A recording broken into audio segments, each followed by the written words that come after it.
Hello everyone, आज हम पढ़ने वाले हैं क्लास 10 सिविक्स का चैप्टर नंबर फर्स्ट, जिसका नाम है पावर शेयरिंग।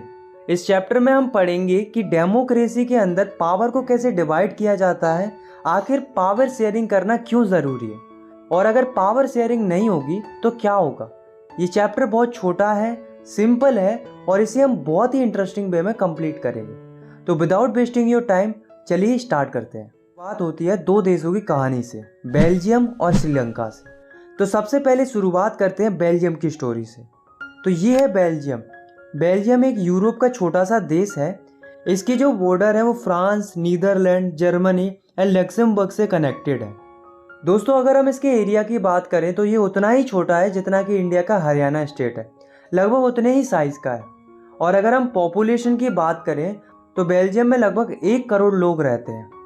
अब आप इस मैप को देखो, ये जो ऊपर का एरिया है वो है फ्लामिश रीजन। इसमें 59% लोग रहते थे जो कि डच भाषा बोलते थे। और ये जो नीचे का रीजन है वो है वलोनिया रीजन, जिसमें 40% लोग रहते थे जो कि फ्रांस लैंग्वेज बोलते थे। और जो बचे हुए 1% लोग थे वो जर्मन लैंग्वेज बोलते थे। अब आप जो छोटा सा एरिया देख रहे हो वो है ब्रुसेल, जो कि बेल्जियम की कैपिटल है। इसमें कंडीशन अलग थी। इसमें क्या था कि जो 80% लोग थे वो फ्रांस लैंग्वेज बोलते थे और जो 20% लोग थे वो डच लैंग्वेज बोलते थे। तो यहाँ से हमें क्या पता चला कि जो कंट्री थी उसमें मेजॉरिटी डच स्पीकिंग लोगों की ज़्यादा थी और जो कैपिटल थी उसमें मेजॉरिटी फ्रांस स्पीकिंग लोगों की ज़्यादा थी, मतलब उल्टा था। अब हुआ क्या कि इन दोनों कम्युनिटीज़ के बीच में बहुत ज़्यादा टेंशन बढ़ने लगा। अब टेंशन क्यों बढ़ने लगा, इसके दो कारण थे। पहला कि जो फ्रांस स्पीकिंग कम्युनिटी थी वो रिलेटिवली ज़्यादा रिच और पावरफुल थी डच स्पीकिंग कम्युनिटी से, जिस वजह से France speaking community Dutch speaking community को सप्रेस कर रही थी। दूसरा कि जो डच स्पीकिंग कम्युनिटी थी उसको इकोनॉमिकल डेवलपमेंट एंड एजुकेशन का लाभ बहुत देरी से मिलता था। अब आप खुद ही सोचो कि अगर एक कम्युनिटी को ज़्यादा लाभ मिलेगा और दूसरी कम्युनिटी को कम लाभ मिलेगा तो क्या होगा, आपस में टेंशन और ज़्यादा बढ़ेगा। और ऐसा हुआ भी। 1950 से लेकर 1960 तक बेल्जियम में दोनों कम्युनिटी के बीच में टेंशन बहुत ज़्यादा बढ़ने लगा और जो कैपिटल थी ब्रुसेल उसमें कंडीशन और भी ज़्यादा कॉम्प्लेक्स होने लगी। अकोमोडेशन इन बेल्जियम, तो ये प्रॉब्लम और ज़्यादा बढ़ती। उससे पहले जो बेल्जियम की गवर्नमेंट थी उसने थोड़ी समझदारी दिखाई और उन्होंने 1970 से लेकर 1993 तक कॉन्स्टिट्यूशन में 4 बार बदलाव की ताकि कंट्री में शांति बनी रहे और कम्युनिटीज़ के बीच में लड़ाई ना हो। तो इसके लिए कॉन्स्टिट्यूशन में कई सारे बदलाव होते हैं। क्या क्या बदलाव होते हैं चलिए जानते हैं। तो पहला चीज़ ये होता है कि जो सेंट्रल गवर्नमेंट होगी उसमें डच और फ्रांस स्पीकिंग लोगों के इक्वल नंबर ऑफ मिनिस्टर होंगे। दूसरा चीज़ ये होता है कि अगर कोई स्पेशल लॉ पास करना है तो वो दोनों ग्रुप्स की सहमति से ही पास होगा, किसी एक ग्रुप की मर्जी से वो पास नहीं होगा। तीसरा चीज़ ये होता है कि बहुत सी सेंट्रल गवर्नमेंट की पावर्स स्टेट गवर्नमेंट्स को भी दे दी जाती हैं और स्टेट गवर्नमेंट इंडिपेंडेंटली अपना काम कर सकती हैं। सेंट्रल गवर्नमेंट का उसमें कोई रोल नहीं रहेगा। फोर्थ चेंज था कि जो कैपिटल थी बेल्जियम की ब्रुसेल, उसमें एक अलग से गवर्नमेंट बनाई गई जिसमें दोनों कम्युनिटी के इक्वल रिप्रेजेंटेटिव रहेंगे। फिफ्थ चेंज था कि इन्होंने इन सब के अलावा एक और तरीके की गवर्नमेंट बनाई जिसे कम्युनिटी गवर्नमेंट बोला जाता है। ये कम्युनिटी गवर्नमेंट तीनों ग्रुप्स के लिए अलग अलग बनाई गई थी जो कि अपनी अपनी कम्युनिटी के लिए कल्चर, एजुकेशन और लैंग्वेज रिलेटेड मुद्दों पर काम करती थी। तो बेसिकली अगर हम सिंपल तरीके से देखें तो बेल्जियम में 3 तरीके की गवर्नमेंट फॉर्म होती है, सेंट्रल गवर्नमेंट, स्टेट गवर्नमेंट और कम्युनिटी गवर्नमेंट। तो ये जो मॉडल था गवर्नमेंट का वो थोड़ा कॉम्प्लेक्स था, पर वो इतना अच्छा था कि इसके बाद बेल्जियम के अंदर जो दोनों कम्युनिटी थी उनके बीच में शांति बनी रहती है और सारे लोग खुशी खुशी रहने लगते हैं। इतने अच्छे सिस्टम को देखकर बेल्जियम के कैपिटल ब्रुसेल को यूरोपियन यूनियन का हेडक्वार्टर बनाने के लिए चुना जाता है। तो ये थी बेल्जियम की स्टोरी, जिसकी एक अच्छी या हम कह सकते हैं हैप्पी एंडिंग होती है। इसी से रिलेटेड एक दूसरी कहानी है जो कि है श्रीलंका की। तो ये है श्रीलंका।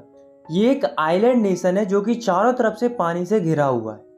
अगर हम इसकी पॉपुलेशन की बात करें तो इसमें लगभग 2 करोड़ लोग रहते हैं। हाँ, लगभग उतने ही जितनी हरियाणा की पॉपुलेशन है।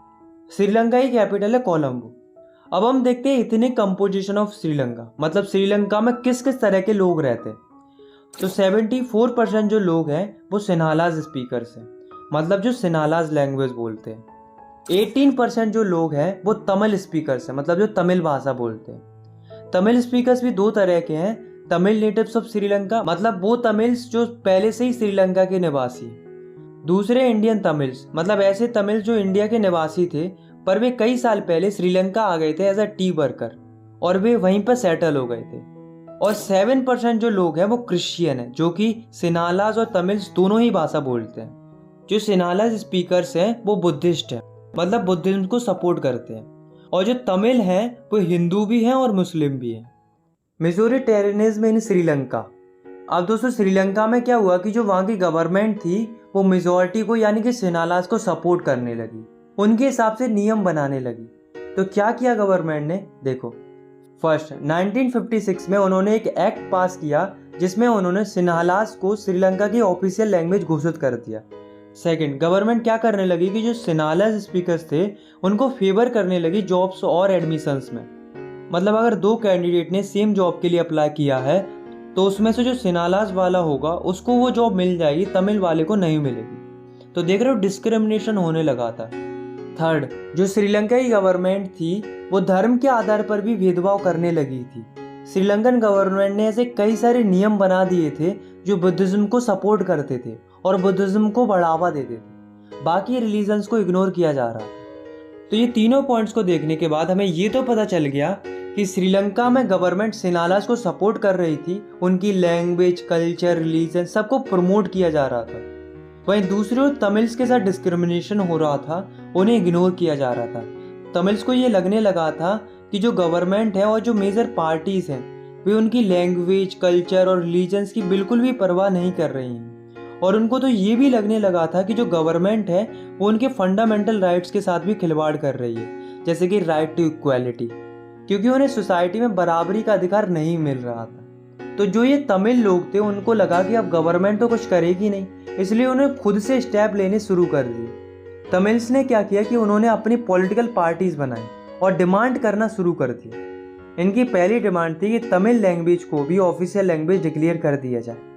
दूसरी डिमांड थी कि उनके रीजन में सेपरेट गवर्नमेंट बना दी जाए। तीसरी डिमांड थी कि तमिल लोगों को भी इक्वल अपॉर्चुनिटीज मिलनी चाहिए जैसा कि सिनालाज को मिलती है। लेकिन दोस्तों जो गवर्नमेंट थी उसने इनकी डिमांड्स नहीं मानी, बल्कि तमिल्स की डिमांड को इग्नोर किया। तो तमिल्स ने कहा कि अगर आप हमारी ये डिमांड्स पूरी नहीं कर रहे हो तो कम से कम हमारे लिए एक सेपरेट कंट्री ही बना दो नॉर्थ एंड ईस्टर्न पार्ट में, जिससे हम वहाँ पर खुशी खुशी रह सके। लेकिन गवर्नमेंट ने इसके लिए भी मना कर दिया। इस बात से जो तमिल्स थे उनको बहुत ज़्यादा गुस्सा आ गया, जिस वजह से ये दोनों कम्युनिटी आपस में लड़ने लगती हैं और कंट्री में स्टार्ट हो जाता है सिविल वॉर, जिस वजह से कई हजारों लोगों की मौत हो जाती है और कई सारे लोगों को देश छोड़कर जाना पड़ता है। इस सिविल वॉर की वजह से श्रीलंका में काफ़ी ज़्यादा social, economical and cultural loss होता है। तो ये थी श्रीलंका की स्टोरी जिसकी बहुत ही बेकार एंडिंग होती है। तो दोस्तों अभी तक हमने दो स्टोरी सुनी, एक थी बेल्जियम की स्टोरी और दूसरी थी श्रीलंका की स्टोरी। दोनों ही देशों की स्टोरी लगभग सिमिलर थी, लेकिन ऐसा क्या हुआ कि एक देश खुशी खुशी रहने लगा, वहीं दूसरे देश में सिविल वॉर हो गया। तो इसका एक ही आंसर है जो कि है पावर शेयरिंग। बेल्जियम में क्या हुआ कि वहाँ पर दोनों कम्युनिटीज़ के बीच में पावर शेयर की, जिस वजह से वहाँ पर कोई भी लड़ाई देखने को नहीं मिली। वहीं दूसरी ओर श्रीलंका में पावर शेयरिंग नहीं होती है, जिस वजह से वहाँ पर सिविल वॉर देखने को मिलता है। तो यहाँ से हमें पता चलता है कि पावर शेयरिंग करना अच्छा है। अब क्वेश्चन ये अराइज होता है कि पावर शेयरिंग करना क्यों अच्छा है, why power sharing is desirable. तो इसके दो रीज़न है, prudential reason and moral reason. तो प्रूडेंशियल रीज़न है power sharing is good because it's help to reduce the possibilities of conflicts between social groups. मतलब पावर शेयरिंग करना अच्छा है क्योंकि उससे सोशल ग्रुप्स के बीच में लड़ाई या कॉन्फ्लिक्ट्स होने का खतरा टल जाता है, जिससे सोसाइटी में स्टेबिलिटी बनी रहती है, जैसा कि आपको इन दोनों एग्जाम्पल से भी पता चल चुका हो। इसका मोरल रीज़न है power sharing is the spirit of democracy. मतलब पावर शेयरिंग बेस है डेमोक्रेसी का। मतलब डेमोक्रेसी सही ढंग से तभी चलेगी जब डेमोक्रेसी में पावर शेयरिंग होगी। इनफैक्ट जितनी ज़्यादा पावर शेयरिंग होगी गवर्नमेंट भी उतनी ही अच्छे तरीके से काम करेगी। फॉर्म्स ऑफ पावर शेयरिंग, मतलब किस किस तरह से पावर को शेयर किया जाता है। तो पहला है horizontal distribution of power sharing. इसमें क्या होता है कि जो गवर्नमेंट की पावर होती है उसे सेम लेवल पर डिवाइड किया जाता है गवर्नमेंट के अलग अलग ऑर्गन्स में। जैसे कि लेजिस्लेचर, एग्जीक्यूटिव एंड जुडिशरी। इन तीनों ऑर्गन्स में कोई छोटा बड़ा नहीं होता, इनके पास पावर बराबर रहती है, लेकिन इनके काम अलग अलग होते हैं। ये तीनों ऑर्गन्स आपस में एक दूसरे पर नज़र रखते हैं और चेक करते रहते हैं हर एक ऑर्गन को, ताकि ये इंश्योर किया जाए कि कोई एक ऑर्गन ही अनलिमिटेड पावर्स का इस्तेमाल नहीं कर रहा है। इसलिए इस सिस्टम को system of checks and balances भी बोला जाता है। नेक्स्ट है vertical distribution of power sharing.